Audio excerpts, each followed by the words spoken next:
Extra minutes.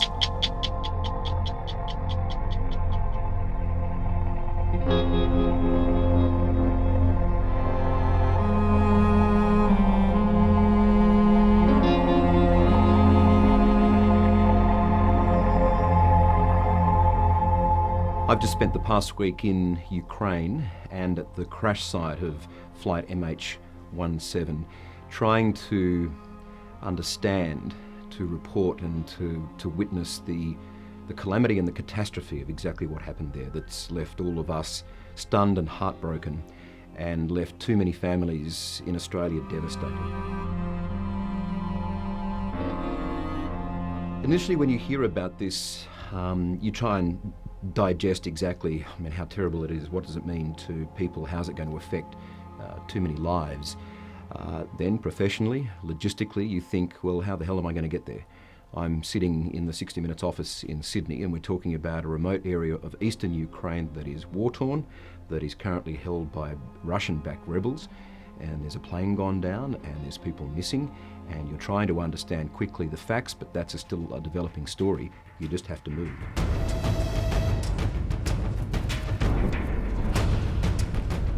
I guess the craft, if you want to call it that, in covering a story like this, you hit the ground, which is your first step, so you're there. You're through the door, if you like. I've got to check in back with Sydney. I need to make sure that they might have new information. They might have lined up other elements of the story. So you literally grab your journalistic compass and you work out where are we going to next. There's certainly checkpoints, there's certainly possibilities of there being problems along the way. So after a couple of very long travel days, we have made it to the eastern part of the Ukraine. We're now in a city called Kharkiv, and we're heading south now. We're about to jump in a car and head south down to a town called Donetsk, which is right in the rebel territory. If you have a look at the map here, we're up here in the city of Kharkiv, and we're going to drive south down to Donetsk, which is right on the edge of the rebel territory, and the plane crash is just out of the town of Torres, which is right in the middle of the action. So, yeah, nervous, but in a good way, and excited to get on the road.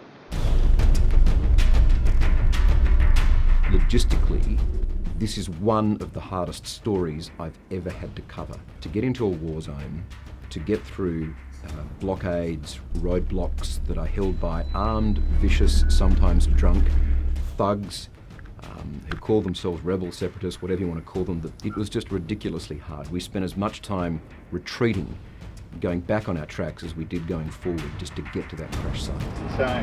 He's saying we've got to turn around now and take the car back, or we will shut the car down again. And then something that has never ever happened to me in any part of my job, when I worked in news or on this program for the past few years, we're driving along, we pull up at a checkpoint, the engine shut down. Saying turn around. Yes. The driver says to me, they've killed the engine. I said, well, who's killed the engine? The people we'd rented it off had been GPS tracking where we were going. When they saw that we were pushing further into rebel-held territory, they shut the car down. We were stuck in the middle of nowhere, stranded with rebels, separatists armed all around us, and we had nowhere to go. And they're masking up too.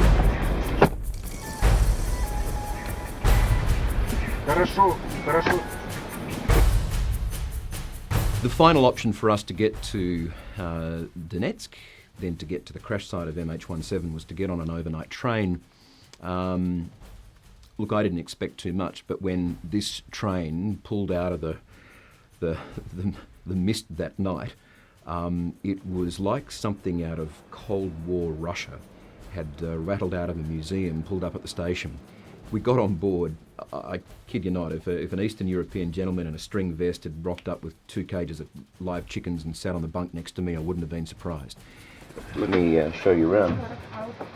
This is how we're going to get to Donetsk tonight. It's, I don't even know how long it is, 6 or 7, 8 hours, however long it takes.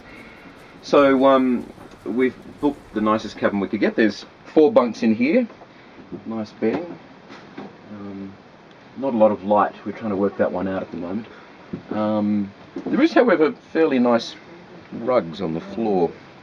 I haven't even had a good look around. It's like, you get the feeling like you're on the Hogwarts Express.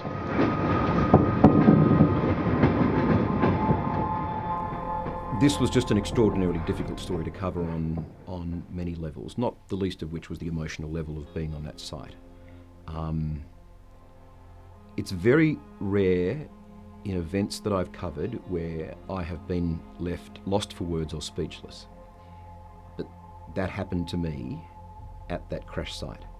The calamity and the catastrophe of it is so enormous, and to see physically the wreckage of that plane torn apart, to see obviously the people there, to see all of their personal belongings, parts of their private lives just spread out, not being cared for, in fact the opposite, being desecrated, being looted, stolen, taken away, picked through.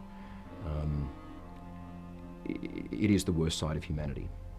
And you realise that this is where those lives ended. And why? In a war zone that had nothing to do with them?